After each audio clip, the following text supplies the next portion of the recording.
ये कहानी है एक ऐसे आदमी की जिसने दौलत तो बहुत कमाई, लेकिन उसकी कीमत अपनी जिंदगी से चुकाई। डेव रामसे, तेज दिमाग, बड़ी सोच और एक बेताबी जल्दी अमीर बनने की। 20 की उम्र में ही रियल एस्टेट में कदम रखा और कुछ ही सालों में करोड़ों की संपत्ति खड़ी कर दी। लोग कहते थे वो तो किस्मत वाला है। बैंक लोन देते रहे, प्रॉपर्टीज बढ़ती गईं, गाड़ियों की चाबियां बदलती गईं और घर महलों जैसे बनने लगे। लेकिन जो बाहर से चमकता है, अंदर से अक्सर खोखला होता है। डेव ने सब कुछ लोन से लिया, गाड़ी, घर, यहां तक कि फर्नीचर तक उधार का था, क्योंकि तब तक एक झूठी सोच मन में बैठ चुकी थी। अगर मैं कमाता हूं तो खर्च भी कर सकता हूं, अगर दिखता हूं अमीर तो मैं अमीर हूं। लेकिन असली खेल वहीं शुरू होता है जब ईएमआई एक साथ दरवाजे पर दस्तक देती है। एक सुबह आई जो उसकी जिंदगी की सबसे डरावनी सुबह थी। बैंक ने नोटिस भेजा, गाड़ियां खींच ली गईं और वो घर जिसमें उसका सपना बसता था अब उसके नाम का नहीं था। बीवी बच्चों से अलग होना पड़ा। एक वक्त था जब लोग उसके घर की पार्टी में आना चाहते थे, अब कोई फोन भी नहीं उठाता था। वो इंसान जो कल तक करोड़पति था, आज अपने बच्चों की स्कूल फीस के लिए परेशान था। लेकिन शायद यहीं से असली कहानी शुरू होती है। ये उन सब के लिए है जो दिन रात मेहनत करते हैं लेकिन फिर भी चैन की नींद नहीं सो पाते। कभी आपने सोचा है, इतना काम, इतनी भाग दौड़, फिर भी महीने के आखिर में हाथ में क्या रह जाता है? सैलरी आती है और अगले ही दिन कटने लगती है ईएमआई, किराया, बिजली का बिल, क्रेडिट कार्ड का भुगतान, और जो बचता है वो है थकावट, वो है तनाव और कभी कभी असहायता। आपके पास अच्छा स्मार्टफोन है, शायद ब्रांडेड घड़ी भी हो, लेकिन अंदर से आप खुद को खोते जा रहे हो। दिखावा बना हुआ है जिंदगी की प्राथमिकता और असल जरूरतें पीछे छूट चुकी हैं। आप किसी और को इम्प्रेस कर रहे हैं जबकि खुद को गिरवी रख चुके हैं। सोचिए, कभी किसी शादी में जाते वक्त आपने जूते देखे होंगे, नाइके, एडिडास, लेकिन शायद उस इंसान के बैंक अकाउंट में 500 रुपये भी नहीं होंगे, क्योंकि हमें सिखाया गया है देखो अमीर बनना बाद में।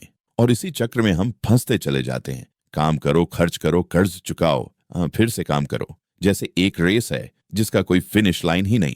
अगर ये सुनकर तुम्हारा दिल थोड़ा भारी हो रहा है तो सुनो, तुम अकेले नहीं हो। दुनिया भर में करोड़ों लोग इस दौड़ में भाग रहे हैं बिना किसी दिशा के। डेव रामसे भी इन्हीं में से एक थे।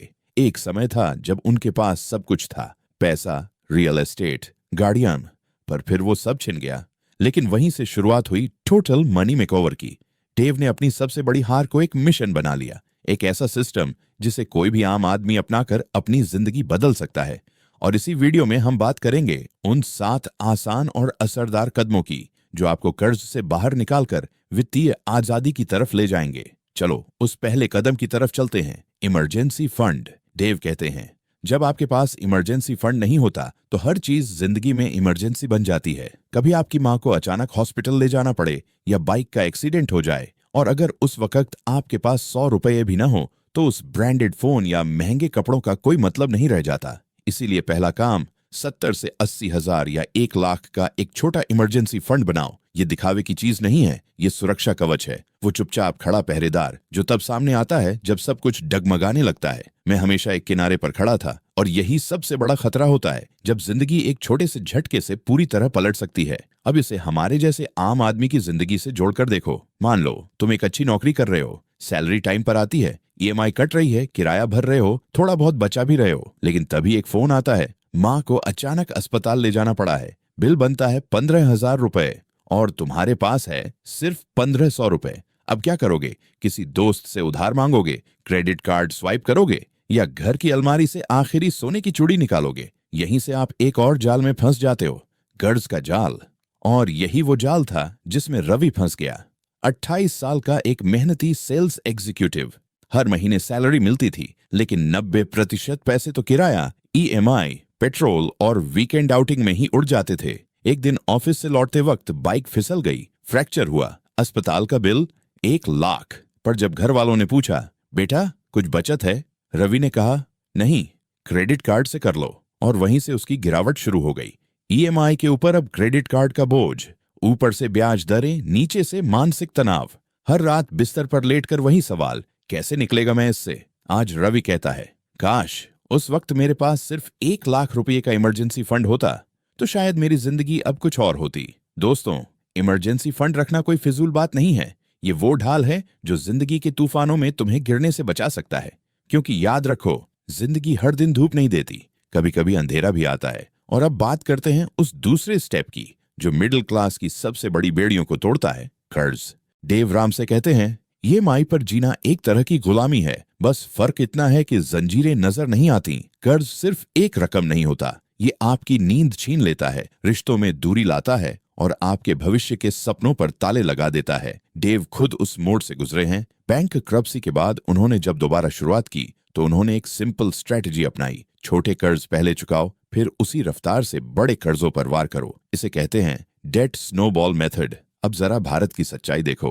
प्रियंका की आंखों में आंसू क्यों थे? शायद अब आपको उसका जवाब समझ आ ही गया होगा। एक माँ का दिल तब टूटता है जब उसका बच्चा कुछ छोटा सा मांगता है और वो पूरा नहीं कर सकती। एक नई साइकिल, सिर्फ एक साइकिल।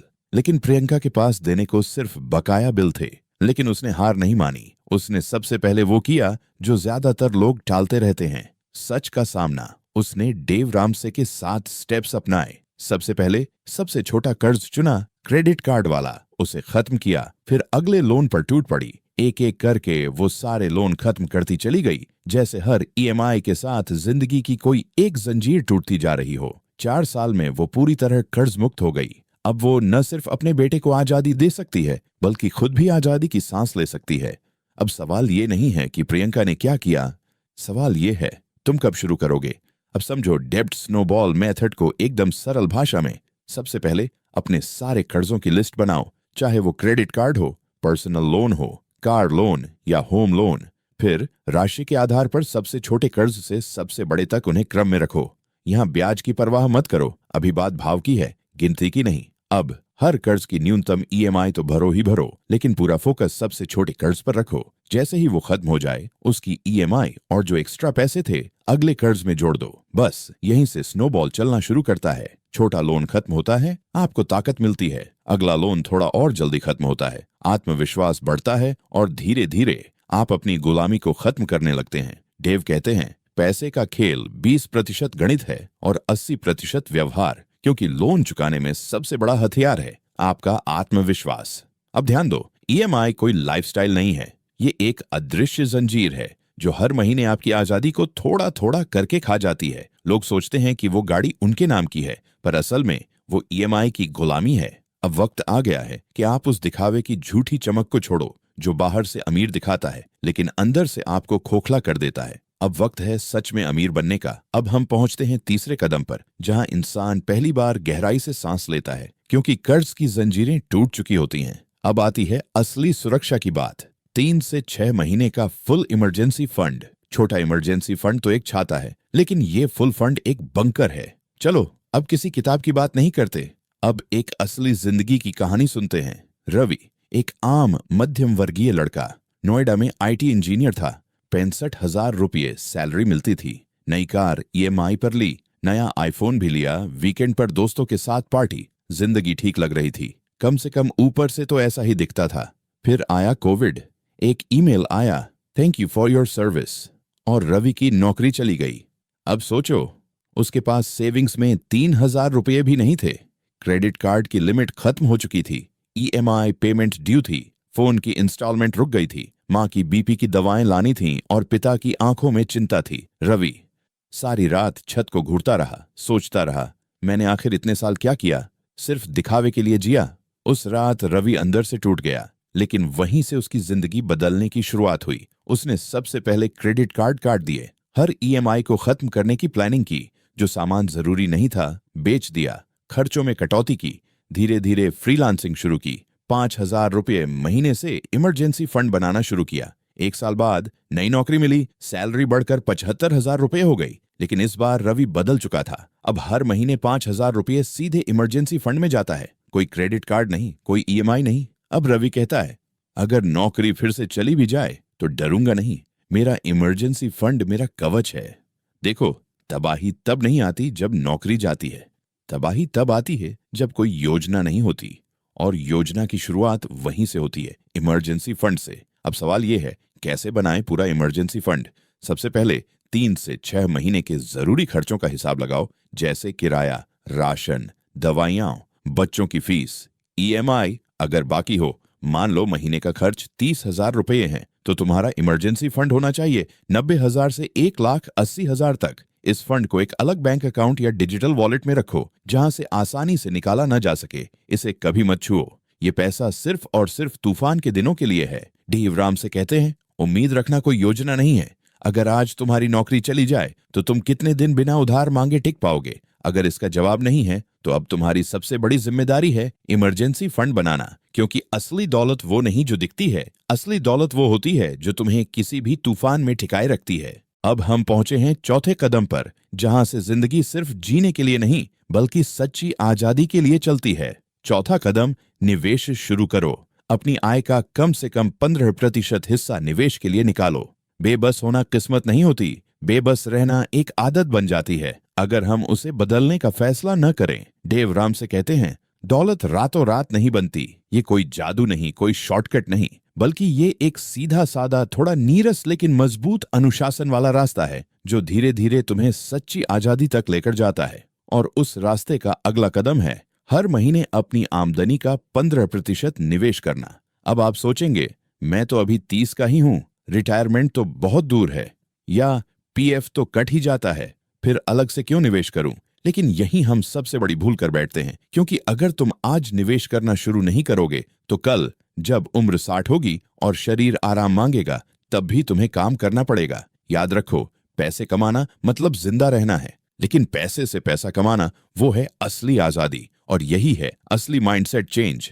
डेव कहते हैं, कंपाउंड इंटरेस्ट तुम्हारा सबसे बड़ा दोस्त है अगर तुम उसे समय दोगे। मतलब अगर तुम हर महीने 10,000 रुपये निवेश करो और 25 साल तक उसे छेड़ो भी मत, 12% रिटर्न के साथ तुम करोड़पति बन सकते हो। सिर्फ 100 रोज 25 साल में 1,60,00,000 का फंड बना सकता है। पर इसके लिए चाहिए सपना नहीं, सिस्टम।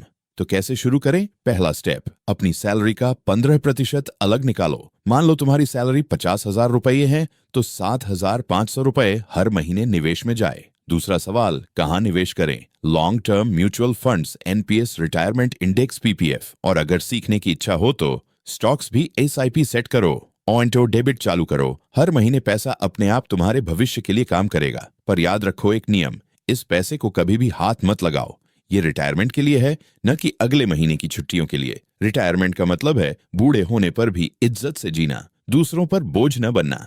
हर महीने की सैलरी सिर्फ ईएमआई या खर्चों में ही क्यों जाए? क्यों ना उसमें से थोड़ा हिस्सा कल की आजादी के लिए भी रखा जाए? क्योंकि असली दौलत वो नहीं होती जो दुनिया को दिखती है। असली दौलत वो होती है जो तुम्हें किसी के सामने झुकने से बचा लेती है। अब हम पहुंचते हैं उस 5वें कदम पर, जो सिर्फ आपकी जिंदगी नहीं, आपकी आने वाली पीढ़ियों की सोच और तकदीर भी बदल सकता है।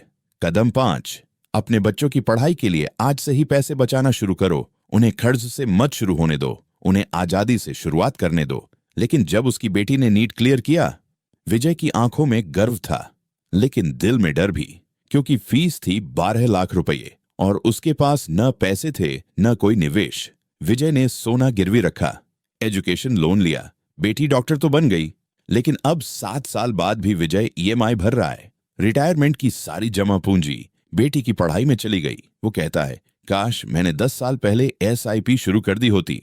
अब बात सिर्फ अफसोस की नहीं, अब बात है समझदारी से स्टार्ट करने की। तो चलिए देखते हैं एक एक्शन प्लान जो आपके बच्चों के सपनों को कर्ज से नहीं, आजादी से जोड़ता है। पहला कदम, जल्दी शुरू करो। सहाव, कम तनाव। बच्चे के जन्म के साथ ही बचत की शुरुआत कर दो। जितना जल्दी शुरू करोगे उतनी ही कम राशि में बड़ा फंड बनेगा। दूसरा कदम, कहाँ निवेश करें? Child education, SIP plans, long term mutual funds, PPF, ULIP. कुछ मामलों में सख्त लेकिन सच्चा नियम। अगर आपने अपने बच्चों की पढ़ाई के लिए बचत नहीं की है तो आप उन्हें कर्ज में पैदा कर रहे हो। आपकी आज की अनुशासन उनके कल के सपनों की उड़ान तय करती है। अपने बेटे या बेटी को ईएमआई के जाल में मत भेजो, उन्हें सपनों के पंख दो, क्योंकि जो माता पिता अपने बच्चों के रास्ते में प्रकाश बनते हैं वे जिम्मेदारी नहीं, विरासत छोड़ते हैं। अब बढ़ते हैं उस स्टेज की ओर जहां आप सिर्फ सुरक्षित नहीं बल्कि शक्तिशाली बनते हो। कदम 6, अपना होम लोन खत्म करो जल्दी से।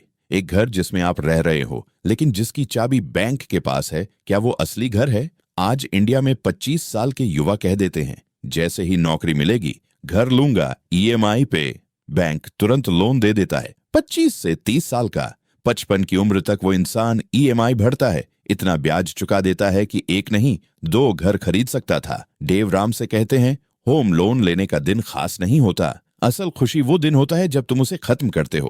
अब सोचो भारतीय संदर्भ में, अगर आपने 50 लाख रुपए का होम लोन लिया 30 साल के लिए 9% ब्याज पर, ईएमआई करीब 45,000 होगी। 30 साल में कुल भुगतान होगा 1,06,00,000। मतलब तुमने एक घर की कीमत में 3 घरों के पैसे दे दिए। अब सवाल ये नहीं है कि आपने क्या लिया, सवाल ये है आपने कितना खोया। अब एक व्यवहारिक योजना, हर महीने ईएमआई से थोड़ा ज्यादा भरना शुरू करो। जैसे अगर ईएमआई 45,000 है तो 50,000 दो। बैंक को अतिरिक्त पेमेंट देना शुरू करो। ये सीधे लोन की मूल राशि में कटेगा। बोनस, फ्रीलांसिंग, इंसेंटिव, सबका एक हिस्सा सीधे लोन में डालो। याद रखो, ट्रैवल या गैजेट्स से अच्छा है अपनी आजादी खरीदना, क्योंकि घर की दीवारें तब सुकून देती हैं जब वो ब्याज के बंधन से आजाद हों।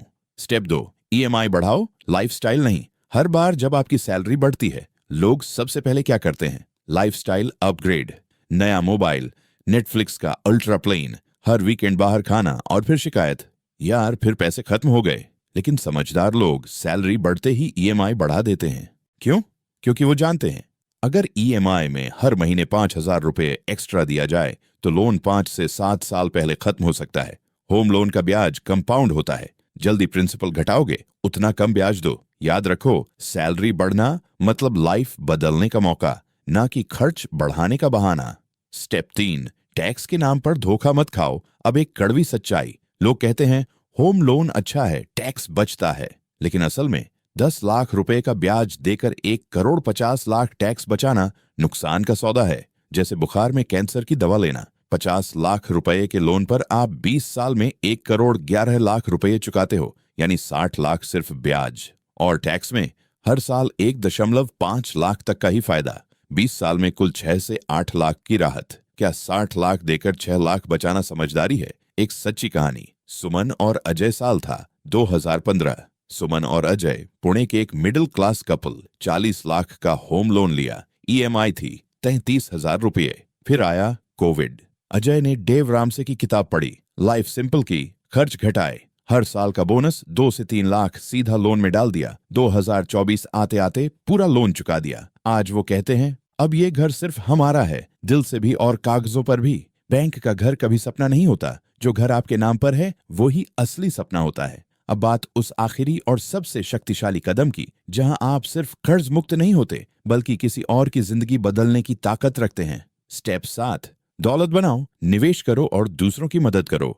डेव रामसे कहते हैं अमीर बनो, लेकिन सिर्फ अपने लिए मत। असली अमीरी वो होती है जो किसी और की जिंदगी बदल दे। अब तक आपने इमरजेंसी फंड बनाया, लोन खत्म किया, निवेश शुरू किया। अब आपका पैसा आपके लिए काम कर रहा है। अब आप किसी को नौकरी दे सकते हैं, किसी बच्चे की फीस भर सकते हैं, किसी बुजुर्ग की दवा का खर्च उठा सकते हैं। अब सिर्फ अपने सपने पूरे नहीं होते, अब आप किसी और का सपना बन सकते हो। कल्पना करो, भारत का हर मिडिल क्लास व्यक्ति आर्थिक रूप से आजाद हो जाए और हजारों बच्चों को स्कूल, किताब, इलाज या खाना दे सके। गांव में लाइब्रेरी बने, किसी छात्र को लैपटॉप मिले, किसी विधवा को पेंशन मिले। यही असली देश बदलता है। दान सिर्फ पैसे देना नहीं होता, दान होता है अपना वक्त देना, अपना हुनर देना, अपना दिल देना। डेव कहते हैं सबसे बड़ी खुशी तब मिलती है जब आप बिना किसी अपेक्षा के किसी की मदद करते हो। तो याद रखो, असली अमीरी वो नहीं जो दिखती है, असली अमीरी वो है जो दिल को छूती है। अपने सपनों से परे सोचो, किसी और के लिए सपना बनो। डेव और उनकी पत्नी ने हजारों बच्चों को पढ़ाई के लिए स्कॉलरशिप दी, कई परिवारों की मेडिकल इमरजेंसी में चुपचाप मदद की, और ये सब इसलिए मुमकिन हुआ क्योंकि उन्होंने पहले खुद को मजबूत बनाया। अब भारत की बात करते हैं। सुधीर और पूजा, अहमदाबाद के एक साधारण मिडिल क्लास कपल। 5 साल पहले इनकी दुनिया बस एक चीज में सिमटी थी, ईएमआई और क्रेडिट कार्ड बिल। आज वो न सिर्फ कर्ज मुक्त हैं, बल्कि हर साल 1 लाख रुपए एक लोकल अनाथालय को दान देते हैं। पूजा कहती हैं पहले हम सिर्फ अपनी जिंदगी को बचाने में लगे थे, अब हम दूसरों की जिंदगी संवार रहे हैं। अब जरा खुद से पूछो, क्या तुम भी उसी दौड़ में फंसे हो जहां महीने की सैलरी आती है और पल में चली जाती है, जहां जिंदगी ईएमआई और क्रेडिट कार्ड के छोटे छोटे नोटिफिकेशन में सिमट जाती है? तो आज से एक फैसला लो, एक ऐसा सिस्टम बनाओ जहां पैसे के पीछे भागना नहीं पड़े, बल्कि पैसा तुम्हारे पीछे भागे। जहां ईएमआई की जंजीरें नहीं, इंसान की आजादी और दूसरों की भलाई हो। क्योंकि असली दौलत वो नहीं जो कार में दिखती है, असली दौलत वो है जो किसी अजनबी की आंखों में उम्मीद की तरह चमकती है। और अगर आप भी ऐसी कहानियां, ऐसे सिस्टम और ऐसी जिंदगी बदलने वाली सोच हर हफ्ते सुनना चाहते हैं, तो अभी चैनल को सब्सक्राइब करें, बेल आइकन दबाएं और एक ऐसा सफर शुरू करें जो आपको ईएमआई से इम्पैक्ट तक लेकर जाएगा। क्योंकि ये सिर्फ फाइनेंशियल वीडियो नहीं है, ये आपकी अगली जिंदगी की शुरुआत है। आप तैयार हैं? तो मिलते हैं अगले वीडियो में।